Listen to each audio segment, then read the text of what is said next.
and welcome to a very, very, very special edition of the Rorschach Test Podcast. I am your host, Tyrell James. Today, I have a very, very special guest, uh, probably the most special guest that I've ever had, and that I will, and ain't no probably, definitely the most special guest that I've ever had, and that I will ever have. My son, Tyrell James II. How you doing, man? I'm doing good. How are you doing? I'm doing good, man. So this is a special episode. This is my 1 year anniversary. This is the 1 year anniversary of the first my very first podcast that I did. So I wanted to do something special. I went through all kinds of things in my head, trying to figure out how I was going to do like a family and friends edition where I just got a bunch of family and friends to, where I would show them pictures and just do the whole Rorschach test thing on them. And then I said, you know what? I think I want to keep it a little more simple than that, but still wanted it to be extremely special. So I said, what better way than to get my child? So, um, for everybody who is watching my son, well, actually, I'm not going to tell them. I'm going to let you tell them. Actually, before we even get into everything that you do, I want to first, just for the first time watchers and listeners, what I do here is I put up a series of Rorschach tests and I show them to my guests. Based off of what my guests say they see, I link that to what it is that they do for a living and to their passions. So Terrell is an actor, but I'll let you handle that part. So tell me about acting and what got you interested in acting. Um, wow, what got me interested in acting? That's a great question. I think what Yikes. I think what got me interested in acting was just watching a lot of TV shows Hmm. and seeing how real it looked. And I know I used to like run around the house and act like I was a vampire. So, I think that also stemmed from it because just watching like my favorite shows and wanting to be up there and do those kind of things and like make other people feel what I felt, like feel like it was real and that I can do these things because it looks so real on TV. So I think that's what made me want to be an actor. And I also like used to like write like little short stories and all that a lot. And I would write it like imagining it, like acting it out a little bit, not just like as a book to read off of too. So I think that's why I really want to be an actor. Um, am I just like describing like just acting and like how it is for me? Sure. Yeah. Okay. All right. Acting for me it was challenging at first with learning how to memorize lines properly and on time because that's one thing I realized with acting. You can't Uh, procrastinate because if you procrastinate acting and you don't have your lines memorized, then you're not ready. So that's one thing that was like a rude awakening for me because I definitely was a big procrastinator. who'd you get So that from? probably you, not Def- probably, no, no, definitely, definitely, definitely. definitely, not probably, definitely you. You saw him at the beginning. He couldn't set up his lights and was, Whatever. but it was just I've done like workshops and all that, and I definitely like was able to understand more what kind of actor I want to be. And I do want to do like comedy, maybe like have like more comedy roles. I can play serious roles. I definitely know how to do that. But I like to laugh. I like to laugh. I like to make people laugh. I like seeing people smile and all that. But I could also do like a serious role and like with like emotional because I also like to get real like emotional into like deeper meanings of stuff and all that. Hmm. So speaking of like emotional deeper meanings, this past winter I did the a play at my school called Macbeth. It was Shakespeare, and I was the lead role in it. I was Macbeth. I was the lead role. It was severely challenging with the new words and like language and thou art thou and all that. Like that was definitely like really challenging being able to pronounce those words and having like tongue twisters and all that. And especially when memorizing because it was a lot of lines to memorize. It was a lot And at first, I remember thinking to myself, why did I go for this lead role? I'm not going to be able to memorize all these lines. But I was like, you got to stop telling yourself that because you already got the role. You can't back out now because we didn't have enough understudies for everybody to back out. So I ended up doing it. The play was great. I memorized every line. There were lines that I did have to improv a little bit. And improv definitely helped a lot. I feel like sometimes improv made the play better and it's like ad libbing a little bit or adding like extra like physical attributes to it too that like we didn't rehearse. I definitely Right. feel like it made it more better and like made it more active as well. Um I think the most challenging part of the play. See, I used to think it was my big monologues because as Macbeth had a lot of humongous monologues that had a bunch of different language from that time ago, and I used to think that was the hardest part. But after doing the play and going back, I think the hardest part was the back and forth dialogue. I Hmm. think is what was really hard because I ended up memorizing the monologues pretty well, but the back and forth dialogue was exceptionally hard in certain scenes because it was so much stuff going back and forth between a table of people, and sometimes I would be repeating the same thing and I would get confused. It was before the play, so I would get Hmm. confused in rehearsal. I'll like the line could be the same but the cue line for the next person is different, and I would like miss the cue line Right. and or stuff like that. So I think I did realize that the dialogue back and forth was definitely the hardest for me because it was just so much back and forth, and it wasn't like holding a regular conversation. It was you had to follow the script to make it make sense, you know. Right. The good So I thing think, about it is, yeah, the majority of us in the audience don't understand Shakespeare, so you all could have gotten up there and said anything, and we would have just gone along with it. yep. I do know. I did say to my directors, I was like, well, in this last scenes, all I'm doing is yelling and screaming at people. So if I ever forget my line, I'll just start yelling. I'll just I'll just start yelling. So All right, man. Well, look, we're going to go ahead and get into one of these Rorschach tests now, okay? Before we hmm do, I have to put a disclaimer out there. My disclaimer is I am not a therapist, nor am I qualified to psychoanalyze anybody. However, I'm going to do it anyway. So, we're going to start with this first picture here. So, here. In this picture, you said it looks like two needles on the top and on the bottom of it, and then you said on the top and bottom, you saw two needles or no, just I think that was a different picture. really? This one, yeah, that was a different picture. This Are you one, sure? Because you said it looks like an infection around. yeah, I think that was the first pic. That was the first picture that you sent me. This one was the mutated insect. This was the mutated insect. Yes. Okay. All right. Cool. So you said this looks like a mutated insect. All right. Got you. I guess I couldn't tell what the order was. Yeah. I probably That's should have specified the pictures when I told yeah. you. Well, that's my fault. We'll blame me. Let's go. All right. Oh, all So right, I'll take that. all right. So all right. Mutated insect. So when I think of mutation, I think of change. Right.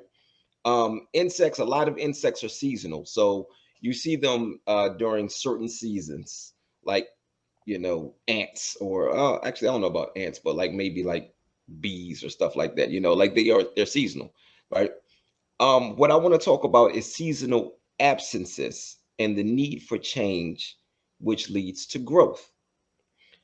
What I mean by that is, so you look at, um, there's two different ways that we can look at what you're doing with acting, right?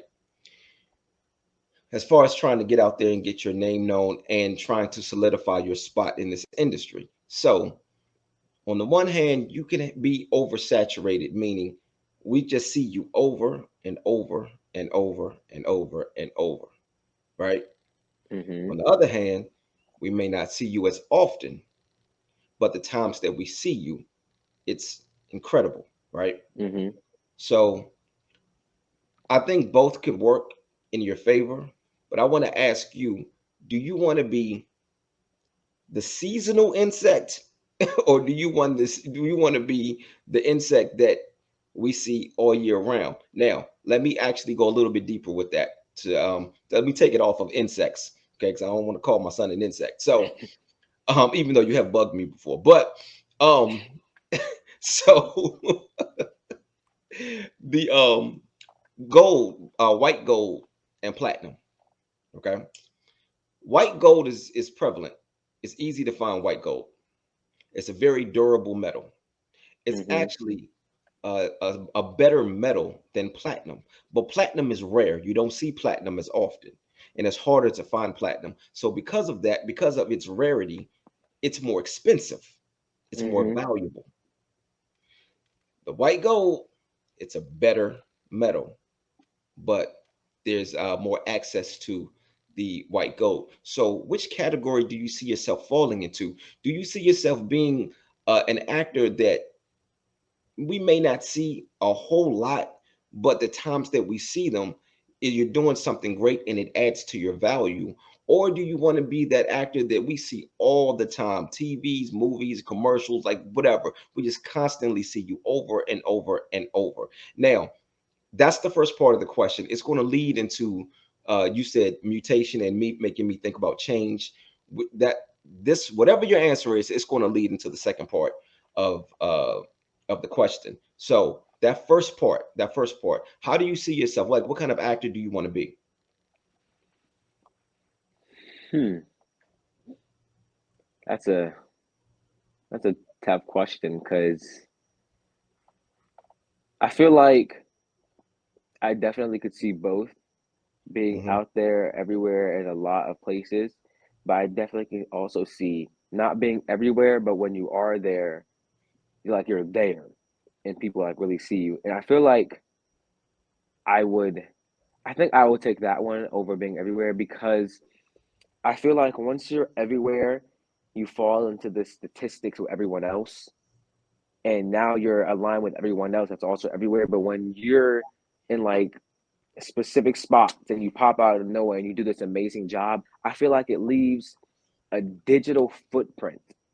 It leaves a digital footprint of your work. And it showcases that you don't have to be everywhere for people to know you, or that you can come out of nowhere, you can come out of anywhere and come like seasonal, like you said, and do a great and amazing job.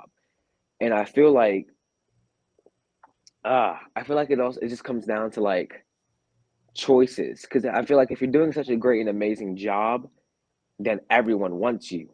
So then it comes down to who do you think that you're better suited for, and that might be the reason why you're seasonal and not just everywhere. You know. Hmm. Incredible answer. Boy, I'm so proud of this boy. Okay, all right. I'm gonna try to try to control my proud moments. Um so so that leads to the second part of the question because you said it looks like a mutated insect. So again, when I think about mutation, I think about change. Now, in order for you to last in any industry, you have to change because you have to grow. And there is no growth without change. So during those times, those seasonal absences, when you're not visible to people, things are going to be changing. Do you think that you'll be able to keep up with the changes when it's time for you to come back out and show your skills again? Um, I don't think it's a matter of do I think I will. I think it's a matter of I have to if I want to, because it's something I love and something I want to do. So it's not more so I think I will. I think I can, but I have to do it. Hmm. I have to be able to change because, I mean, time as time goes forward, we have to change. People change, and that's how we get better.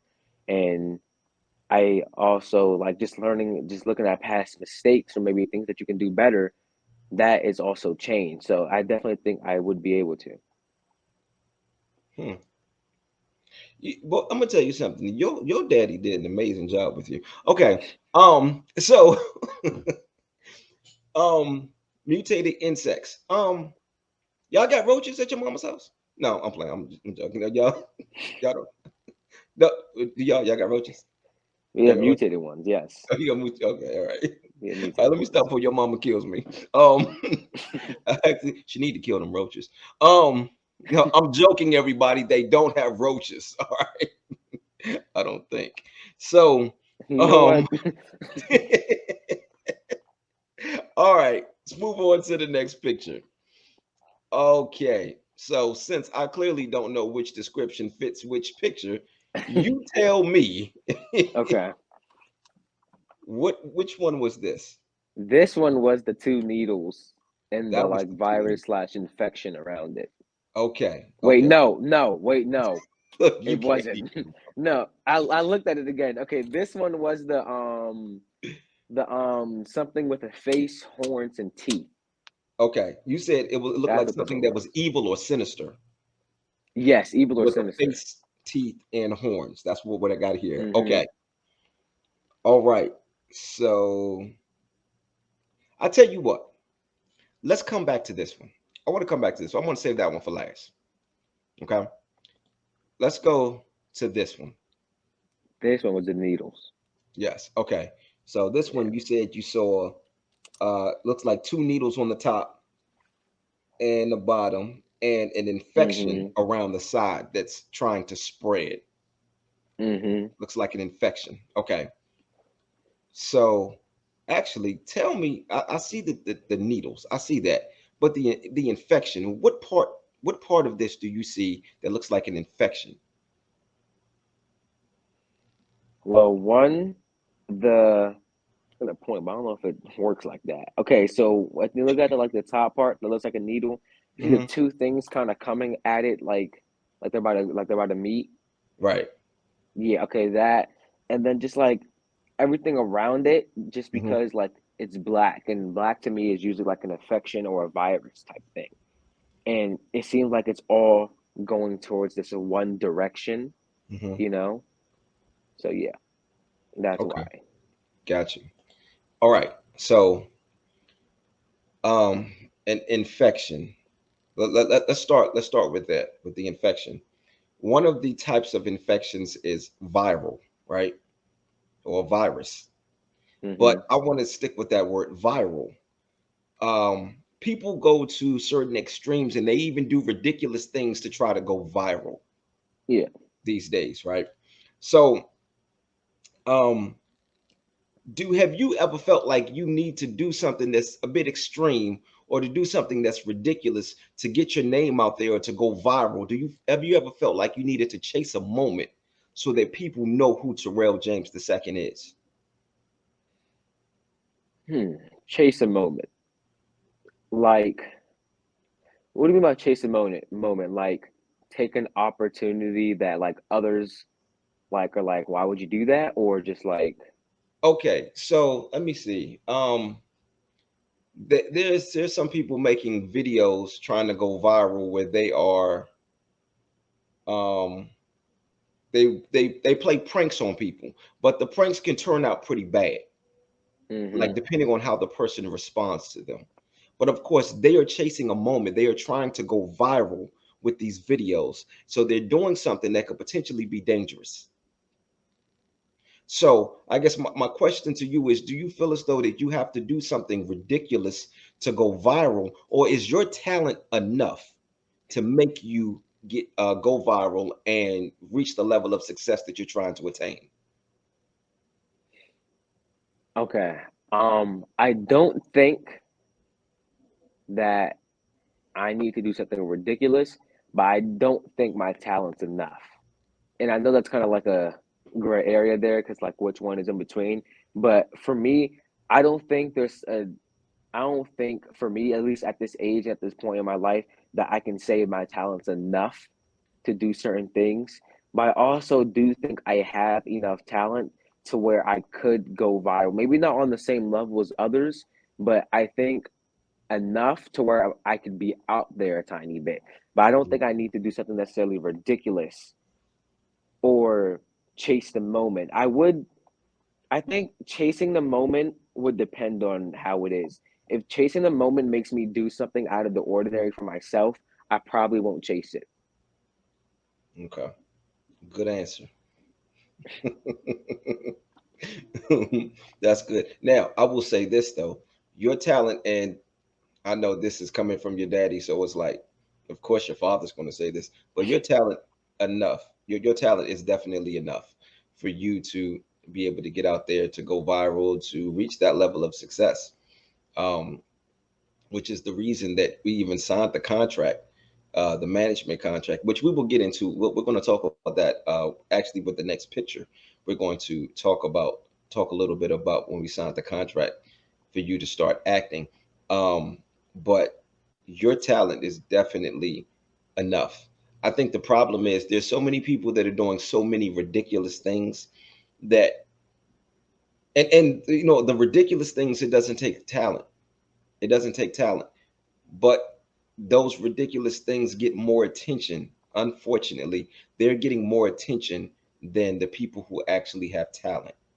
Mm-hmm. um, People like to watch people do things that are ridiculous. They like to see pranks that could possibly go bad. Mm-hmm. Um, just people just taking chances and just doing things. You hear about people doing things, or you see things, and they catch that moment. The problem is what you're not chasing a moment. You were building a career. Yeah. So that moment, it comes and it goes. But this career that you are in the midst of building is going to be a lifelong thing. So yes, very good answer, not to chase that moment. But the only thing that I disagree about is you saying that your talent isn't enough. Your talent is 100% enough. Now, I will say this: I love how humble you are, and I appreciate that. But the truth is the truth. So you can just go ahead and say my talent is enough. Okay. All right. So you also said you saw needles. Yeah. Saw needles, right? So needles carry vaccines. I'm not going to the COVID vaccine. That conversation, it gets political, it gets religious. We're not going there. But with vaccines, needles, vaccines are in needles, but vaccines cure infections and viruses, or should I say, right? Mm-hmm. So, what is needed to stop people from doing these things to go viral? What is the antidote? What is the vaccine that is needed to stop people from doing these ridiculous and extreme things to go viral? Or do you think that it could ever stop? Or do you think it's only going to get worse? I think,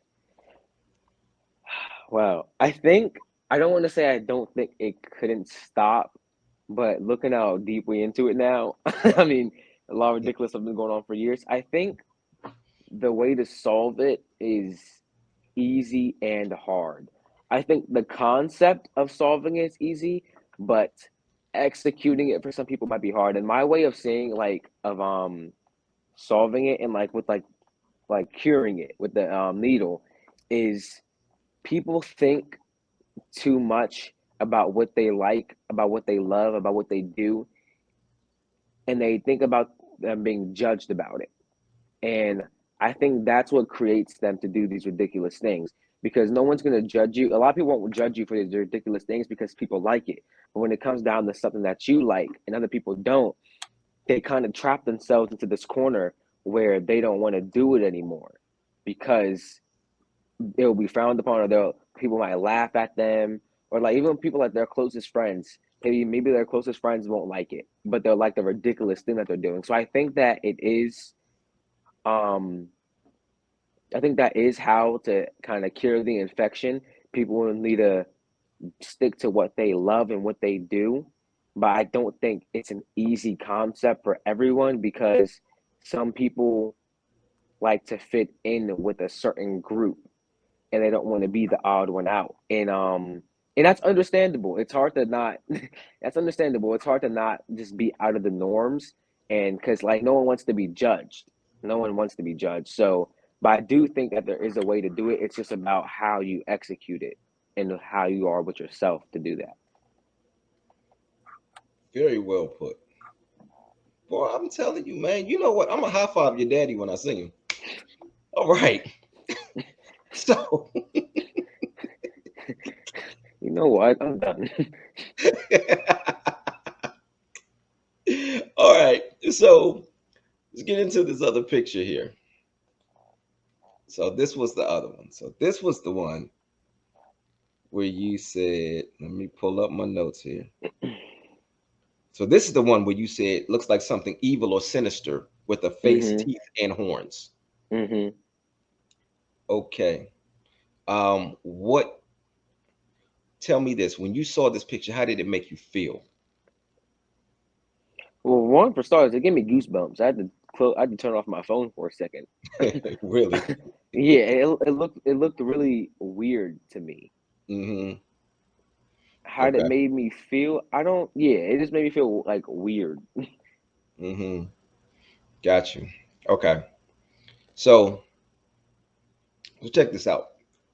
This industry that you're getting into with acting, it's sinister. It is evil.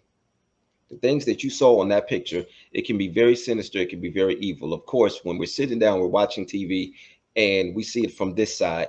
We just see the glamorous part of it. You know, we see Hollywood, see the bright lights and all that stuff. But once you get inside, because of course, you know, I'm an actor as well. So um, once you get inside, you start to see things a little differently, and you start to see just how evil and sinister this business is.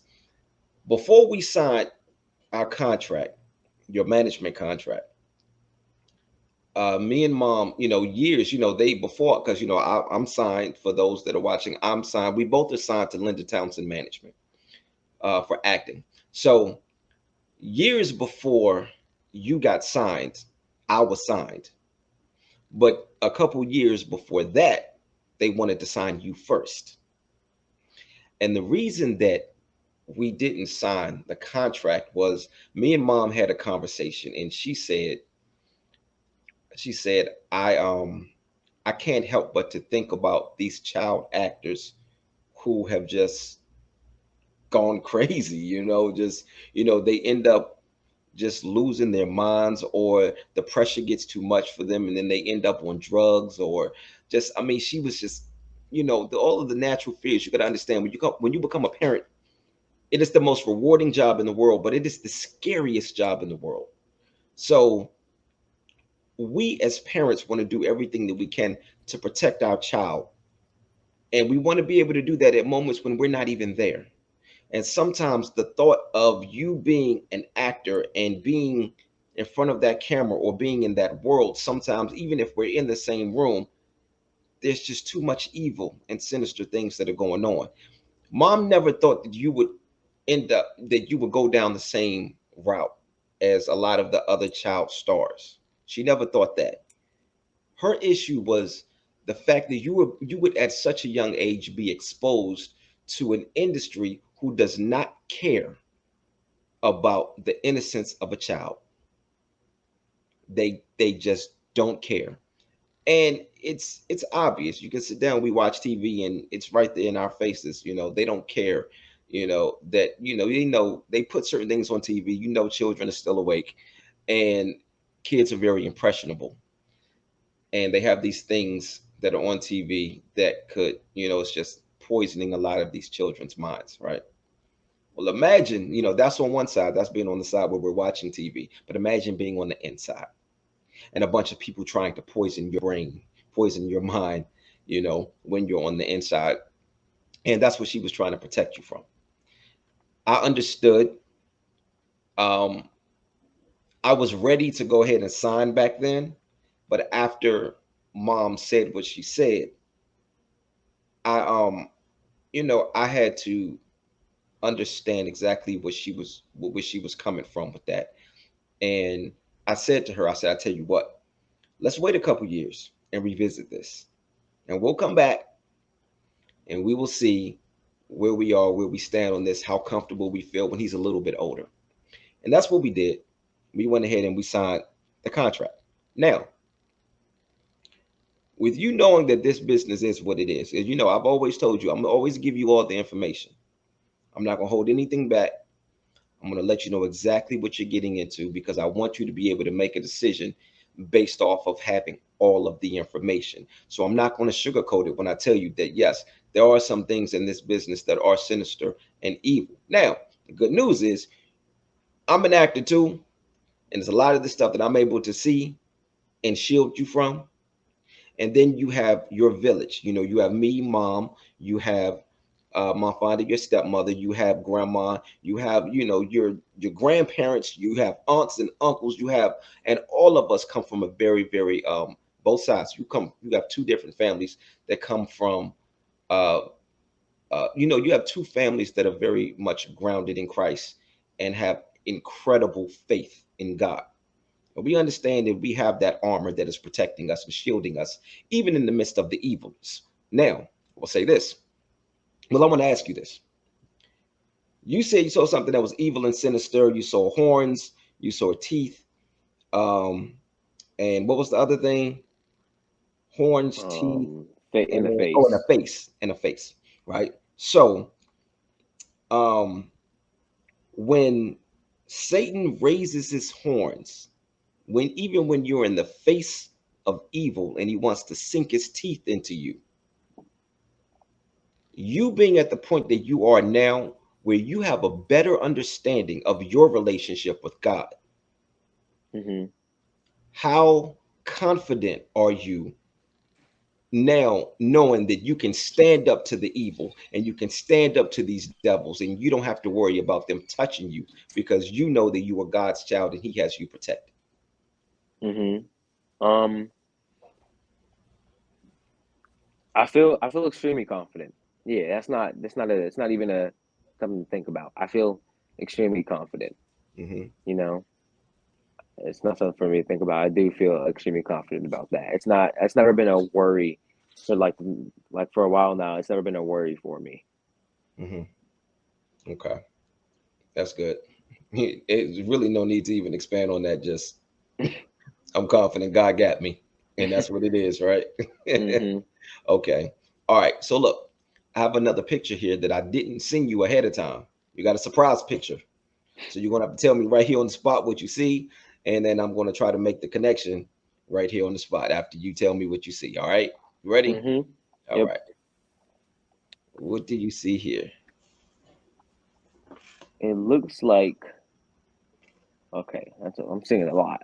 I'm seeing a bird. Okay. I'm seeing okay. Well, let me just break it down first. I see like a bird with like an arrow going through its body, and then it kind of looks like for the head of the bird, it kind of looks like a spear. But then with the legs and stuff, it looks like a chicken legs. Yeah, Chicken legs. Okay. yeah, and that's I try to break it down as much as possible as I could. That's it. Yeah, just go off the bird with like an arrow through it and like a spear as the head. Okay. Bird with an arrow. Okay. Let's deal with the bird. I'm over here making notes. So let's start with the birds. When I think about birds, I think about freedom, just flying high. Um, how important is creative freedom to you when it comes to acting? Extremely important. With acting, you have to be extremely creative because of the audience you're trying to reach. And Hmm. audiences like creativity. Hmm. They like to see these new ideas. They like to see these new like strands of thoughts that they might not have thought about. So I think creative freedom is extremely important when it comes to acting. Okay. All right. You say you saw an arrow. You said going through the body Yeah, going through the body of the bird. of the bird. Okay. So the arrow. So let's say you are the bird in this instance. You're trying to fly. You're trying to be free, and you want to you want to go to certain heights, right? Mm-hmm. And the arrow, it's kind of giving you direction. It's pointing you in the direction that you want to go. So let's talk about direction. Mm-hmm. Um, who do you find your direction? Who is instilling that direction in you and putting you on the right path to go into the direction that you feel as though you need to go to become successful? Okay, I'm gonna break this up as two things, right? Okay.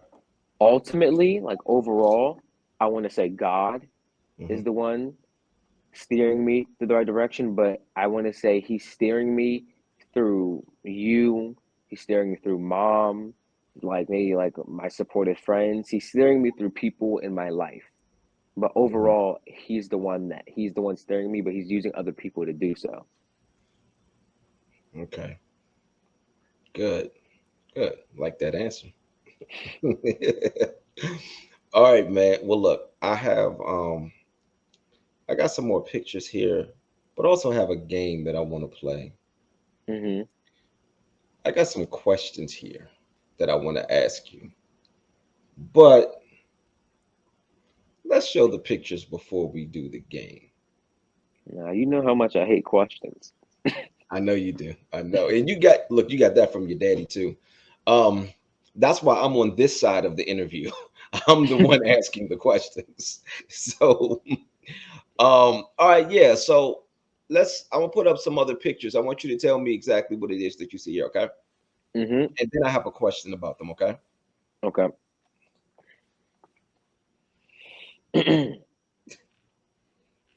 Hold on, there's more. Wait, not done. Okay. When did All Grandma get these pictures of you? right. This is definitely not me. And one more. I just wanted to end right there. Look at that. Look at him. Look at you. So let me ask you something. Hmm. Did you really think you were a ninja? First of all, Let me start with this. I am a ninja. Oh, You okay. did you not see them stances? Did you not understand? I First of was all, Terrell, this right here, that's a rapper stance. That's a b-boy stance. Like you, you. exactly. I was gonna wrap you up with my ninja skills. Exactly. That's what you were going to do. Wrap me up with your ninja skills. Rob, imagine if you saw someone like that standing at midnight in the middle of the street. You would be scared. You have to No, be honest. listen. This right here, there's nothing intimidating about this. Nothing at all. Look at that. Even with your sword, nothing intimidating. Look at this. Look at that. Who's scared of this? Who took the picture? I did. But Yeah, because I here's the told you thing. to. Because I told you to. Because you were No, scared and you because listened. I knew that years later I was going to have a podcast and I was going to have a Oh, really? chance to put these pictures up. I just wanted to know if you really thought you were a ninja. I mean, you went I through your did. phase. Remember, you thought you were a vampire. So I just want to know all the things that you thought that you were going to be, or the things that you thought you were. Like, I didn't think I was a vampire. I knew I was a vampire. okay, all right, There's okay. a So difference. There is a difference there. it is a difference. It's definitely a difference. But so let's talk about that. When you thought you were a vampire, you didn't think that it was weird that you could actually see your reflection, or that you went outside when the sun was out. You It never know, occurred to you. you know, see, what I thought to myself was I wasn't a vampire. I wasn't a vampire. That's what it was. I Okay, wasn't a vampire. okay, I just wanted to have some fun, act like a vampire. I wasn't a vampire. got you. And And you maybe weren't one a morning ninja I was gonna wake up and my reflection wasn't gonna be there, but it was there every morning, every single time. every single time. And you definitely were not a ninja. There was nothing No, ninja-ly about you. nope. Nothing at all. Not those stands, especially this one. Yeah, Especially this. because I already know immediately after you took those pictures, I put on shorts and played Minecraft. Probably, I, Exactly. You I probably was not did. a ninja. Now speaking of rapping, Hmm. you being in your little b-boy stance here. So we used to battle rap. Me and you used to battle rap. Yes. You used to always want to battle me. And this one particular time, we normally did it in the car, but this one particular time, we had an audience. It was grandma, it was Uncle Q and Uncle Q's friend. And we sitting there, and you were, I think you were probably about 11, maybe not even that old, maybe about 9 or 10 years old. Hmm. And you were, you going into your little rhymes, and of course they cheering you on or whatever. But a couple of times you were doing this, you were popping your collar, right? And then and one time you told me that I couldn't pay my bills. Yo, I almost forgot you was my son for a second. I almost said, yo, hey, listen, yo, I should have taken you outside to the alley and put the gloves on you, and we should have knuckled up, man. Like, don't tell me I can't pay my bills and pop your collar, yo, yo, hey man, you lucky, you so lucky I ain't take you out back, yo. All right, look, let's play this game. Let's play this game, okay? I got some questions Hmm. for you. All Okay. right, French fries or vegetables? Where are the French fries from? I think that's a very good question. The carry out. French fries. I'm actually glad to hear you say that. When you were younger, you were a little boy, you would not eat French fries. You always wanted vegetables. And I thought it was the weirdest thing in the world. And I know parents, you want your kids to eat vegetables. And I'm a nutritionist, so I'm supposed to want my kid to eat vegetables, blah, blah, blah, whatever. What kid chooses vegetables over fries? I was concerned about you. I say he's going to grow up, he's going to be a weirdo.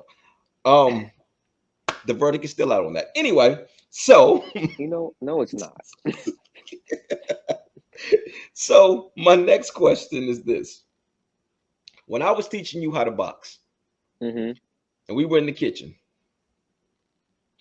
and you hit me, you got that good shot in, and I fell to the floor. Hmm. Did you really think you knocked me out? I don't think. I know I did. I got you on the kitchen floor. I'm going to remember that. And I don't know why you sit here and always try to deny that fact. I know it's embarrassing for you. I understand that. But at some point, you have to face the reality of it. Did you knock me out? I knocked you out. How old were you? Do you remember how old you were? Maybe about seven, something like Seven, that. eight, 7, 8. 7, 8 years old. And you think you knocked me out? I don't think I did. I know I did. Got you. Okay, which leads me to my next question. Hmm. Now that you were taller than me, you Yep. think you can beat me? Oh, no. No. No. No. No. Look, I have a lot of self-respect for myself to not set up that fight. All right. Well, the good thing about it is your daddy will never fight you, so you ain't got to worry about that. I'm gonna ask you, and if he did fight me, I promise you, it wouldn't be fair. I'm gonna cheat. I'm gonna do some really unfair and illegal things, and even if we had the gloves. Even if we got gloves So on. yeah, I'm still doing something illegal. It doesn't Well, matter. I'm thanks for the still gonna heads do up. something illegal. You're Thanks for welcome. the heads up. But that's how you taught me. Okay, hold up. Wait a minute. What did I teach you? because because you told me that you will help me box and train me, but you will never teach me how to beat you. And that right there taught me that I need to get creative sometimes if I'm ever going to try to beat you. That's what you taught me. That sometimes you got to get creative. Touche. You, hey, you win. All right, cool. Cool. Next question. So, when you were younger, you used to talk a lot of trash, and you still talk a lot of trash. Yep, I do. But the funny thing is, back then, a lot of the trash that you were talking, you believed. And one of the things that you believed was that you could beat me in a race, and I Hmm. smoked you. I smoked you. I took you Look, to that park, and you started, and I let you get a head start. And then all of a sudden, you saw me just speed by you. Now, the way a lot of fathers do it, they let their kids win because it's like, you know what? I'm going to build up his character, build up his confidence. So I'm going to let him beat me. And I'm like, nah, whatever. We'll build up his confidence another way. Whatever. I'm smoking him. He's talking a little too much trash. I'm smoking this kid. And how do you feel bragging about smoking an 8-year-old in a race?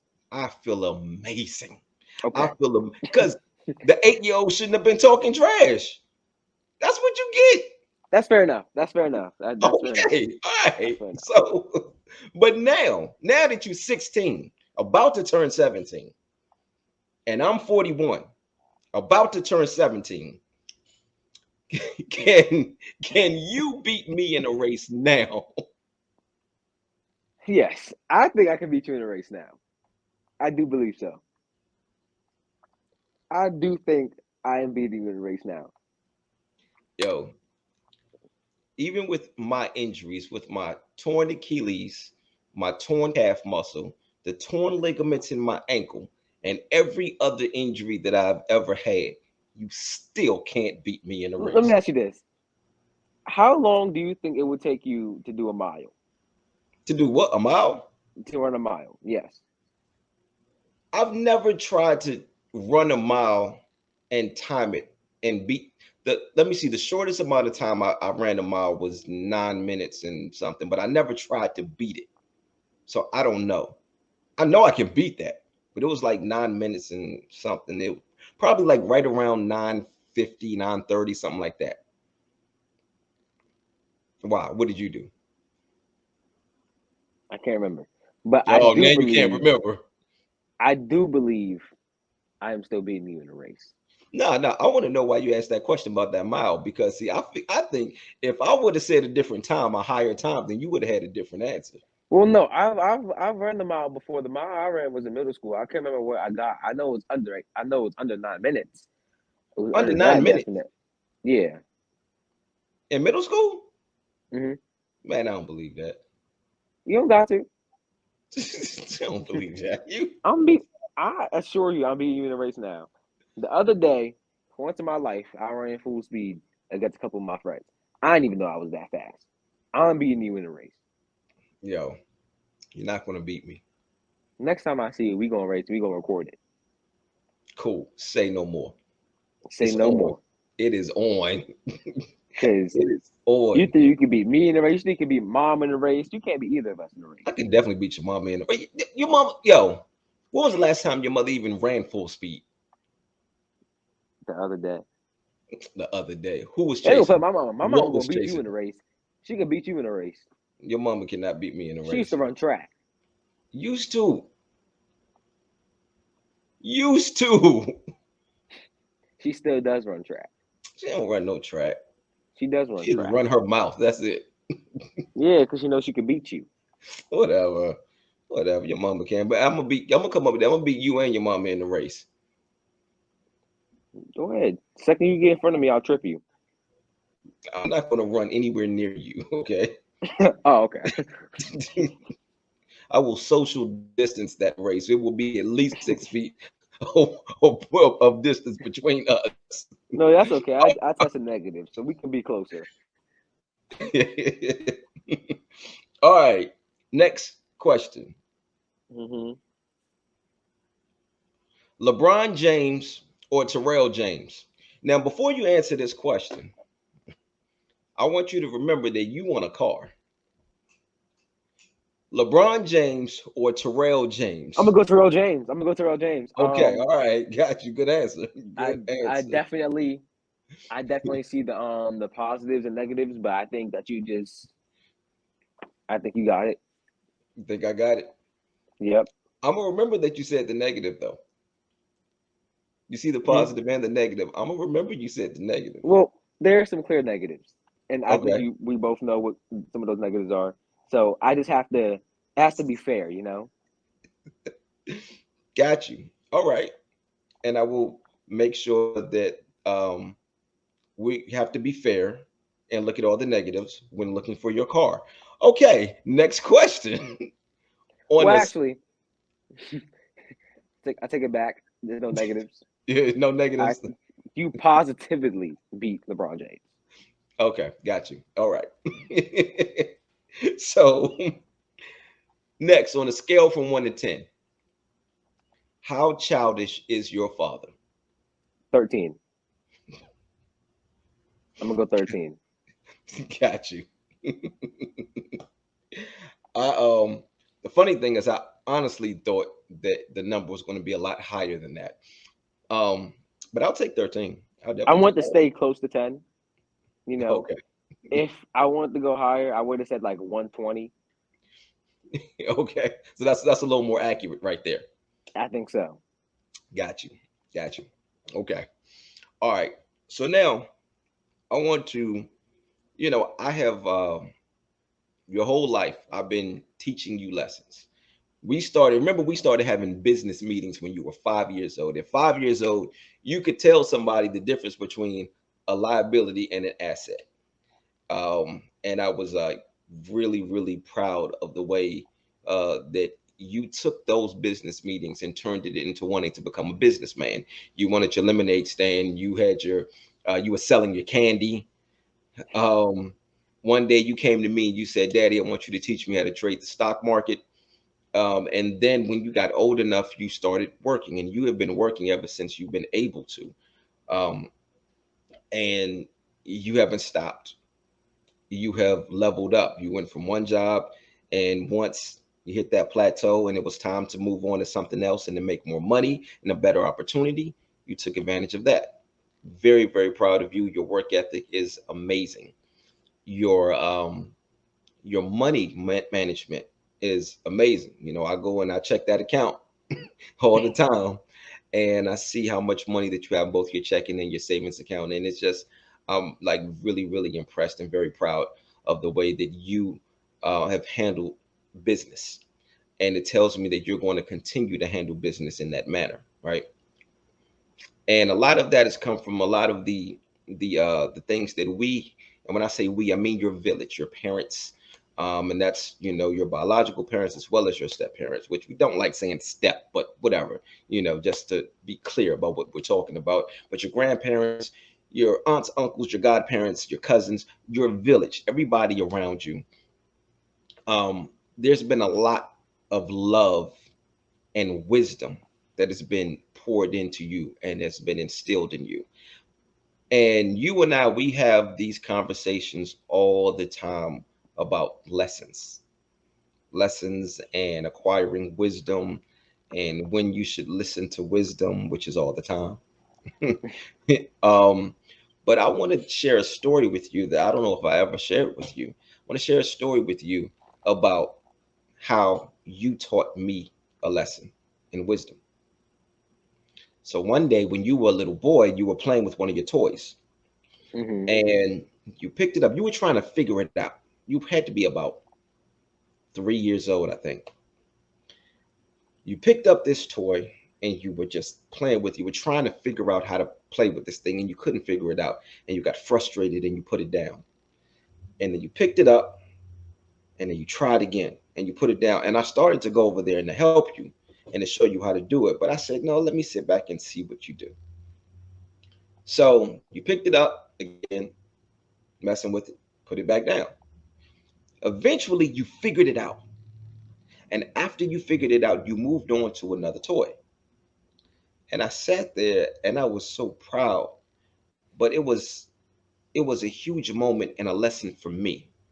And I said, you know what, children, the concept of failure has not been introduced to a child. So all you were used to is being successful at things. You're hungry, you get food. You got to use the bathroom. You use the bathroom. You got to be changed. I change you. You want to play. We play. You're successful at everything that you want at that age. All you know is Mm-hmm. success. You don't know what failure is. And it made me realize if adults just went after success with the same determination that a child has, acting as if failure doesn't even exist, that the only option is success, then there will be a lot more successful people. And that is how I've chosen to live my life. Based off of that moment, to just operate as if failure isn't an option, to just keep pushing, to keep going and keep doing. You know that I have a long list of things that I have done or that I am doing. Yes. And one thing that nobody can ever say is that I never did anything that I said that I was going to do. Nobody can say that. There's proof of every single thing. And a large part of that came because of you, because of watching you and the lesson that I learned while I was watching my child. And I appreciate that. You had no idea what you were doing All you were doing was sitting there trying to play with your toy, but you had no idea the lesson that you were teaching me and the wisdom that I was acquiring from you at that moment. And I oftentimes think about, there's a saying, people say, if you're the smartest person in the room, then you're in the wrong room. Well, I understand what they're saying by that. But there have been plenty of times that I have been the smartest person in the room, but I have gained the most than anybody else in the room. Because sometimes when wisdom is speaking or when wisdom is working, it doesn't matter how smart you are, you got to shut up and listen. You got to shut up and pay attention. And that's what I did. That's what I did. So I just wanted to thank you for that and tell you how much I appreciate you. Um, You're I welcome. You're Thank you for welcome. the I'm compliments. gonna. What'd you say? Thank you for the compliments. No, you're welcome. You're welcome. Okay. All right, man. Look, we are about to wrap up. Okay. So before we wrap up, I'm going to. I have another picture that I want to put up here. Okay. Hmm. Pictures. So I normally in my podcast with this picture, and I ask people. Look, I can still see you. The people couldn't see you, but I saw that look on your face. Okay. When I put that up there. But and I normally put that up there and I tell the people, I'll say, look, I have one last picture to put up, and I want you to tell me exactly what it is that you see. And then they read that. This podcast is so dope, right? However, I'm not going to do that with you. Okay. I got another picture for you, okay? Hmm. And I want you to tell me exactly what it is that you see, okay? Okay. Let's see. Tyrell is the best son ever. You know what's You know, funny? I don't disagree with that. Yeah, Terrell is the best son ever. You want me to tell you how much I know you? I knew that you were going to say that. I knew that you were going to say that. But because I knew that you were going to say that and I was prepared, now tell me exactly what you see. Hold on. Hold on. Hold on. I think there was a typo in that sentence right there. I don't know why you laughing. That joke right there wasn't funny. Oh, no, that was hilarious. I guarantee everybody's watching and laughing right now. I didn't find that joke funny. What else do you want from me? I said you're better than LeBron James. What else do you want from me? Yeah, you did. Well, no, what I want for you from you is to read that. I have Okay, the then greatest read father ever. this. All right, fine, fine, fine, fine, fine. Okay. I have the greatest father ever. What? I have the greatest father ever. Oh, okay. All right. Cool. Cool. Well, I tell you what. I had the greatest son ever. All right. I'll take it. Can you delete the last picture though? What'd you say? Can you delete that last picture? Delete it? I'm Oh not no, I getting in the may need to car. You hold can on delete to that it. one. You I can may delete need that to one. hold on to it. Man, look, we're about to go ahead and end. This has been the most amazing podcast, and I probably will never top this because it's my kid. So, man, I've had so much fun with this. I've been looking forward to doing this podcast with you. I've been wanting to do it for a while, but I said, you know what? It has to be right. The timing has to be right. With the moves that you are making with acting right now, I think it was just a good time, especially, coming off of what you did a couple months ago as Macbeth, where you did an amazing, amazing job. And this isn't just daddy being proud. This is the absolute truth. You blew me away. You blew me away as Macbeth. And then after that, it was so funny. After, that night, after opening night, I found out that Denzel Washington was about to play Macbeth. Oh, yep. And I was like, tag Denzel, you should have done it first because Terrell Yeah. already raised the bar too high. Now I don't know what you're gonna do. I'm gonna have But to give Denzel some pointers. yeah, you might have to give him some pointers, man. But all right, man, we're gonna go ahead and wrap up, man. I have had an amazing time with you. I thank you so much for being my child. There, I when I drop you off, every single time that I drop you off and I leave, I look at you and I thank God for you. I do. You have been such a huge blessing in my life. And I just appreciate you for your honesty, for how compassionate you are, for how genuine you are, and just how driven you are. I love the fact that you don't follow the crowd, that you are your own man, your own young man, which is crazy because it's like next year you will be an adult. You will be 18 next year. Like this is, Yeah, this is my last year of being a kid. Wow. yeah, yeah. I know it's crazy. It's crazy. Your mom was old, so um, You just had to, it you had to do it. You had was to it throw was. something in I there. know, I know. It was. There was no need for that. It Um, wasn't. the beautiful thing, I have everybody listening and watching. You've heard me take shots at his mama. We have an incredible relationship.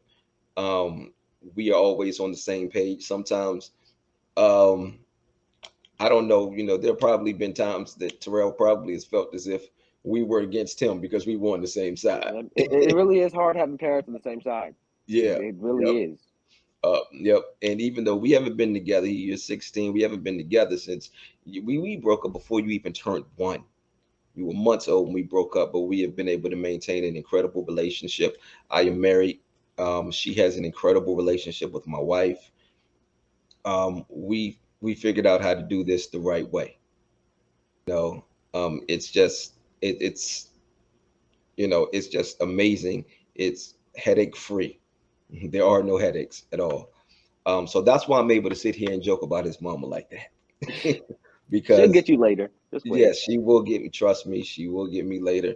Um, she's going to actually be on the show. I'm going to interview the two of you, and we're going to Hmm. talk about because she's an author. So we're definitely going to have an interview where you both and the books. When she started writing these books called TJ's Lessons, and they're based off of Terrell. They're based off of you. So um, we will definitely get to that interview hopefully sooner rather than later. But yeah, we're going to go ahead and wrap up now. And again, just thank you for being you. I love you. I love you too. Thank you for having me on the show. Thank you. You're It's an welcome. Thank honor. you for taking time out of your busy schedule to. I know you got to go to work soon, so yes, go ahead and make that money so I can. Man, like sometimes I'm tempted when I go in there because your account is attached to mine. I'm like tempted. I go in, I'm like I should just transfer some money from his account into mine.